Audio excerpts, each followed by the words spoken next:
गृहस्थ बड़ा या सन्यासी। प्रेरणाप्रद कहानी। प्राचीन समय की बात है। किसी नगर में एक विचित्र राजा रहता था। उस राजा की एक बड़ी ही अजीब आदत थी। जब भी नगर में कोई साधु या सन्यासी आता था तो वह उसे बुलाकर पूछता था कि गृहस्थ बड़ा या सन्यासी। जो भी बताता कि गृहस्थ बड़ा है, वह राजा उससे कहता था कि तो फिर आप सन्यासी क्यों बने, चलिए गृहस्थ बनिए। इस तरह वह उस सन्यासी को भी गृहस्थ बनने का आदेश देता था।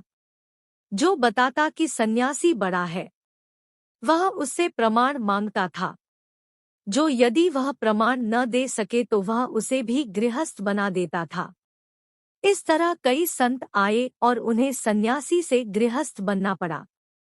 इसी बीच एक दिन नगर में एक महात्मा का आगमन हुआ। उसे भी राजा ने बुलाया और अपना वही पुराना प्रश्न पूछा, गृहस्थ बड़ा या सन्यासी। राजा बोला, अच्छी बात है। क्या आप अपने कथन को सत्य सिद्ध कर सकते हैं? महात्मा ने कहा, अवश्य, इसके लिए आपको मेरे साथ चलना होगा। राजा महात्मा के साथ चलने के लिए तैयार हो गया। दूसरे ही दिन दोनों घूमते घूमते दूसरे राज्य निकल गए। उस राज्य में राजकन्या का स्वयंवर हो रहा था। दूर दूर के राजा राजकुमार आए हुए थे। बड़े ही विशाल उत्सव का आयोजन किया हुआ था। राजा और महात्मा दोनों उस उत्सव में शामिल हो गए। स्वयंवर का शुभारंभ हुआ। राजकन्या राजदरबार में उपस्थित हुई। वह बड़ी ही रूपवती और सुंदर थी। सभी राजा और राजकुमार स्तब्ध होकर उसे देख रहे थे और मन ही मन उसे पाने की कामना कर रहे थे। राजकन्या के पिता का कोई वारिस नहीं था, इसलिए महाराज राजकन्या द्वारा स्वयंवरित राजकुमार को ही अपने राज्य का उत्तराधिकारी घोषित करने वाला था। राजकुमारी अपनी सखियों के साथ राजाओं के बीच घूमने लगी।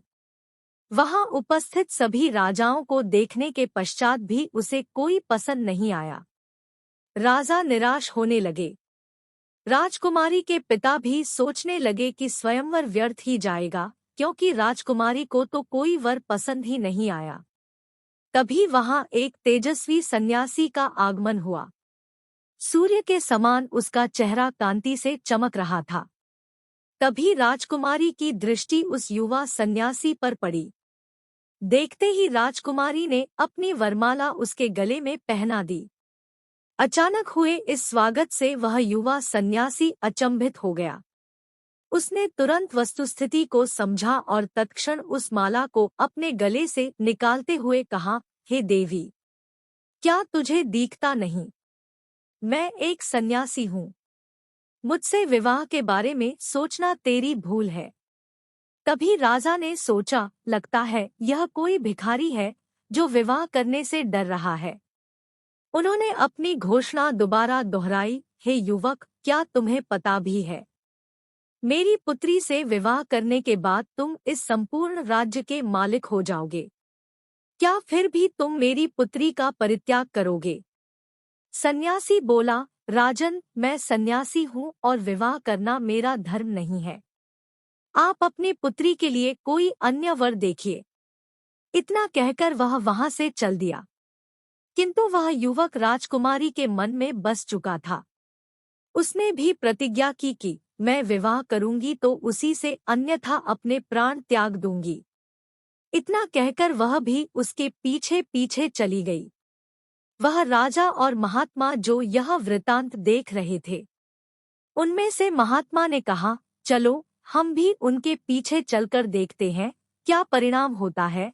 वह दोनों भी राजकुमारी के पीछे पीछे चलने लगे। चलते चलते वह एक घने जंगल में पहुंच गए। तभी वह युवा सन्यासी तो कहीं अदृश्य हो गया और राजकुमारी अकेली रह गई। घने जंगल में किसी को न देख राजकुमारी व्याकुल हो उठी। तभी यह राजा और महात्मा उसके पास पहुंच गए और उन्होंने राजकुमारी को समझाया।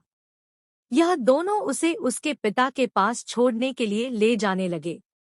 वह जंगल से बाहर निकले ही थे कि अंधेरा हो गया। सर्दी की काली अंधियारी रात थी। भटकते भटकते यह तीनों एक गांव में पहुंचे। यह गांव के चौपाल पर जाकर बैठ गए। बहुत सारे लोग वहां से गुजरे, लेकिन किसी ने इन ठंड से ठिठुरते मुसाफिरों का हाल तक नहीं पूछा। तभी वहां से एक गाड़ीवान गुजरा। वह अपनी पत्नी और बच्चों के साथ खेत से घर आ रहा था। उसने देखा कि वह तीनों ठंड से ठिठुर रहे हैं। वह उनके पास गया और पूछताछ की तो महात्मा ने भटके हुए मुसाफिर बता दिया। किसान बोला, हे अतिथिदेव, अगर आप चाहे तो आज रात मेरे घर ठहर सकते हैं। वह उनको घर ले गया, भोजन की पूछी और भोजन करवाया। उस दिन उनके घर में ज्यादा अनाज नहीं था। आथा किसान और उसकी पत्नी ने अपने हिस्से का भोजन अतिथियों को करवा दिया और स्वयं भूखे ही सो गए। सुबह हुई। राजकन्या को उसके पिता के पास छोड़कर राजा और सन्यासी दोनों वापस अपने नगर को चल दिए। महात्मा ने राजा से कहा, देखा राजा, राजकन्या और राज्य को छोड़ने वाला वह सन्यासी अपनी जगह बड़ा है, और हमारे अतिथि सत्कार के लिए स्वयं भूखा सोने वाला वह गृहस्थ किसान अपनी जगह बड़ा है। एक तरफ सन्यासी ने राज, वैभव और रमणी का तनिक भी मोह न करके अपने धर्म का पालन किया है, इसलिए वह निश्चय ही महान है। दूसरी तरह उन दंपति ने अपना व्यक्तिगत स्वार्थ न देखकर अतिथि सेवा को प्रधानता दी, इसलिए वह दोनों भी निश्चय ही महान है। किसी भी देश, काल और परिस्थिति में अपने धर्म कर्तव्य का पालन करने वाला मनुष्य ही बड़ा होता है।